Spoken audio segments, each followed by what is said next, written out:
We're gonna ignore how dirty my hair is today, okay? Just ignore it.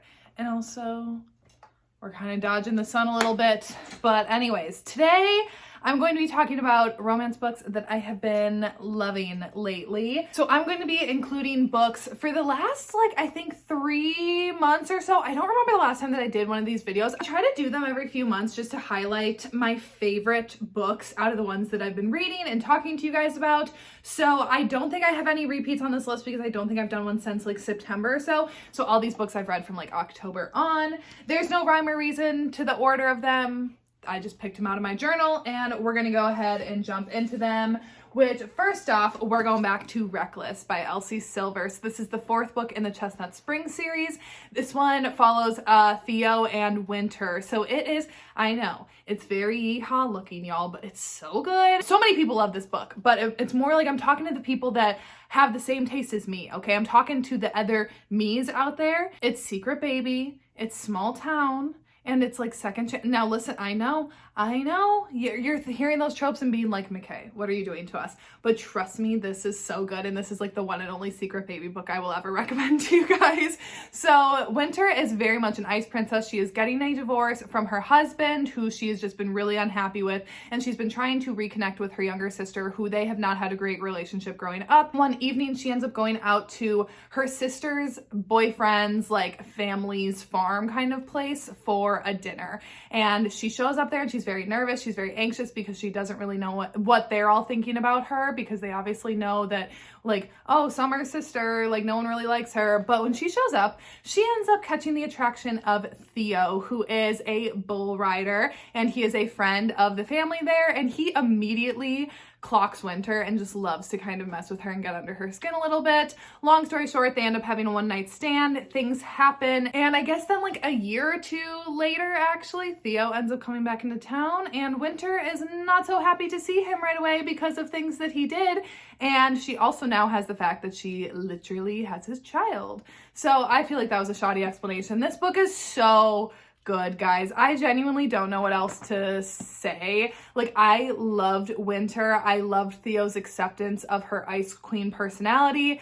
She definitely was slow to let him in and slow to trust him, but he worked for it and he proved himself to her and proved that he was worthy of her trust. And I really loved watching her let him in, and how she didn't need to change for him. He didn't want her to change. He just truly wanted her trust and her love. And it's so good. And yeah, the Secret Baby thing at least gets resolved fairly quickly. Winter's not actually trying to hide his baby from him, which I like, because I hate that when they're together and then the woman still isn't telling him about his baby, and I'm like, can you just tell him? So anyways, loved this, my favorite in the Chestnut Spring series. Also this light with a more recent one that I've read, and that is Distrust by Gian Wright. So if you want something darker, and if you want a motorcycle club and why choose, and definitely friends to enemies to lovers vibes, this is the first book in the Hollowed Crows MC series. I've read the first 2, loved them both, and there are 2 more. There's 4 total in the series. So our heroine in this one, her dad is the president of the Hollowed Crows MC. However, she has been raised by her aunt because her dad has been I don't want you involved in club business. I don't really want you anywhere near it. So he has kept her separate. However, then when she's a teenager, she starts getting curious and she starts going around the compound a little bit more. And that is when she meets our 3 heroes. And she obviously is attracted to them, but they're they were warned by the president to stay away from his daughter. So they have, and they just truly, the 4 of them have this really beautiful friendship. However, then on her 18th birthday, she decides, I'm going to make my move on my 3 best friends. And she does just that. However, then the next morning rolls around. She wakes up and they're gone.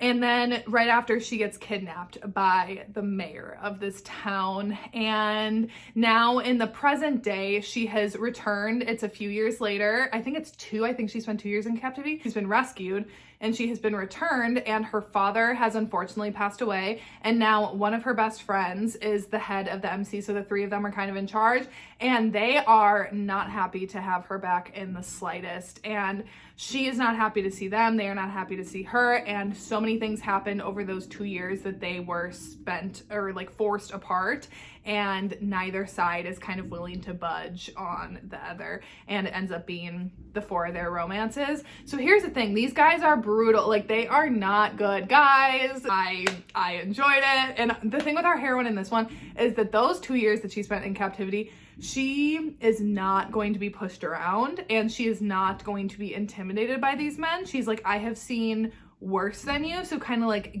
give me your best shot kind of deal. It's, oh, I loved it, and they read really, really quickly, which is nice. Now, do you want a really sad book? I'll give you a sad one, Where There's a Will by Jessie Walker. This is the first book in the Lost Boys duet. So this one follows Will and Wei, and it is a childhood friends to enemies to lovers, second chance romance. Will recently had a death of someone important to him in his life, and he has since kind of abandoned college and has just been driving around on his motorcycle, just kind of seeing the country a little bit, just trying to like run from his pain. And he ends up going back to his old hometown that he used to live in before he moved away when he was a child. And when he arrives there, he runs back into Waylon. Will and Wei have quite the past. They used to be best friends until something happened when they were younger, and then obviously Will ended up moving away. And when he comes back, he still doesn't understand why Waylon holds all of this anger and resentment towards him. And truly both these characters have gone through so much in the time that they have been apart, and so much pain, and they're both very much currently in pain and struggling. And I don't really want to get like into Waylon's backstory almost at all, because I do just think like it's best for you to read it and kind of find out for yourself, kind of along with Will. It is dual POV though, so you do get stuff through Waylon's POV, but truly both of these characters are just hurting so badly, and you just truly want nothing but the best for them as the story goes on. And it's also kind of, I guess, like musician right now. It's not like rock story. I don't know if maybe Waylon's career takes off, but he does own a bar right now, and that's where Will ends up getting a job and working while he's staying in town. He gets a job at Waylon's bar working security. So Waylon owns the bar, and he also plays in a band there as well. So, and he's the drummer, which is just my personal favorite, y'all know. Anyways, truly, he triggers on this so heavy, but so beautiful. Next up off the stack, The Season of Secrets by QB Tyler. So this is a newer release. It came out, I think, in December, or was it November of last year? November or December. So this one is a short one too. So if you're looking for something quick, maybe you kind of need something to bust a reading slump, look no further than this. So this is Wes and Reagan's story, and this is a billionaire boss employee age gap romance. So Reagan is an assistant to Wes at his company. I forget what kind of company he has, I don't know, but he has billions of dollars, and he loves to spend them on Reagan, which is the most important thing in the books like this. You know, it doesn't matter what he's doing for work, it's just that he's given his money to her, and she's been his assistant, and she's always had a little bit of a crush on him. And one of her coworkers is kind of like, I think the boss likes you, and she's like, no, he could never. And she's like, the boss is an asshole to everyone else. Like, he yelled at me on his first day. He has been so nice to you.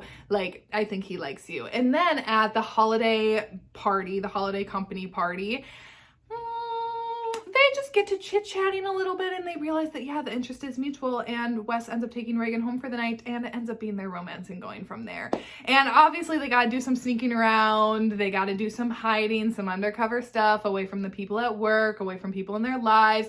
And actually, if you have read The Worst Kept Secret by QB Tyler, this is the daughter of the hero from that one. You get glimpses of them in their book, which actually, when I was reading The Worst Kept Secret, I was like, QB, please write Wes and Reagan's story, because they had such chemistry in that book, just as side characters, and like their story just seemed so interesting. So I'm really glad that we got their full story. And I mean, it's just short, it's sweet, it's to the point, very low angst, but just like hot, just everything you kind of want and expect out of a cutie book. She delivers. Next up, we got Garen Park by Nordica Knight. Are you sick of me talking about this book yet?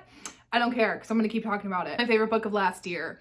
I'm never going to stop recommending it. So this one is Devin and Maddox's story, and it's true hate to love, enemies to lovers, motocross romance. So Devin and Maddox have grown up in the same trailer park, and they have always grown up as rivals. They are both motocross racers, and their dads really pitted them against each other since they were kids because their dads both obviously wanted the prize money from them. All of their parents are pieces of crap. But anyways, so these two have just kind of been born to hate each other. And now as full-blown adults, they are both still living in Garen Park with their older brothers, and that hate and rivalry that they have had since they were kids is still burning very brightly. They race each other, they beat each other up, they just truly hate each other. That is until one night when Devin shows up to Maddox's trailer because he's looking for his older brother. Their older brothers are best friends, and he's looking for his older brother because he has been brutally beaten and stabbed and is literally on like the verge of death.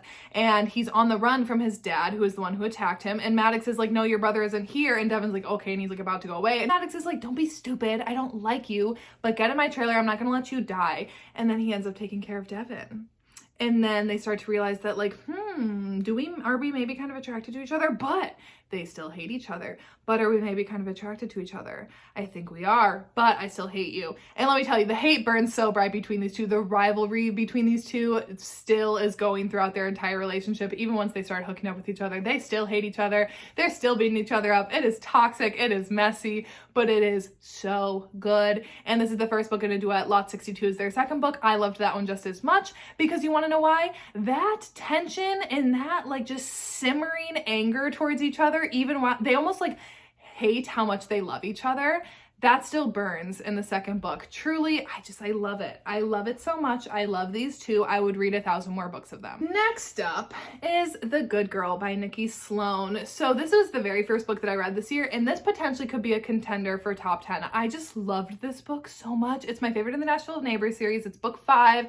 However, you don't have to read the first 4 in order to make this one make sense. So this one follows, what's Sydney and what's his name? Preston. So it is brother's best friend and like bad boy, good girl, obviously energy. So Sydney's parents she has an older brother, Colin, who is the hero from the frat boy. And if you've read that one, then he is in the adult film business.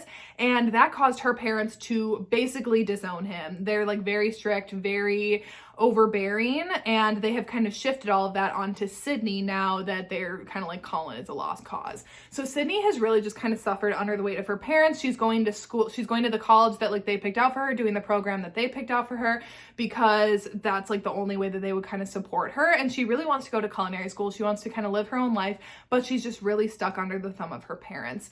And Preston is a bit of he's been a bit of a player. So the first book in the Nashville Neighbors series is an ex's dad romance, and Preston is the ex from that story. And in that book, Preston sucks. You're like, this dude, garbage. Like, no wonder Cassidy left him for his hotter dad. But in this one, Preston has really tried to make a turnaround in his life, not only in his personal life, but also in his professional life. He started a business with his best friend and is really just trying to like make changes in his life and be a better person.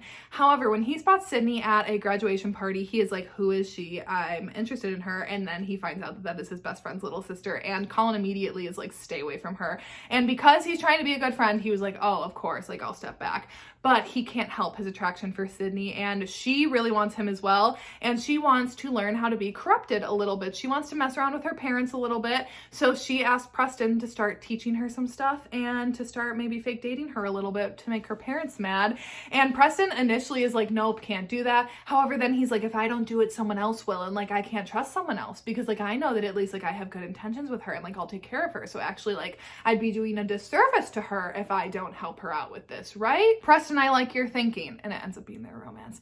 Loved it. I don't have anything else to say about it. I just truly loved this entire book front to back, and I have not a single complaint about it. Next up, I have Hawk by Jessie Hall. So you want to talk about another good boy or good girl, bad boy book. Here's this one. So I can't remember what her name is.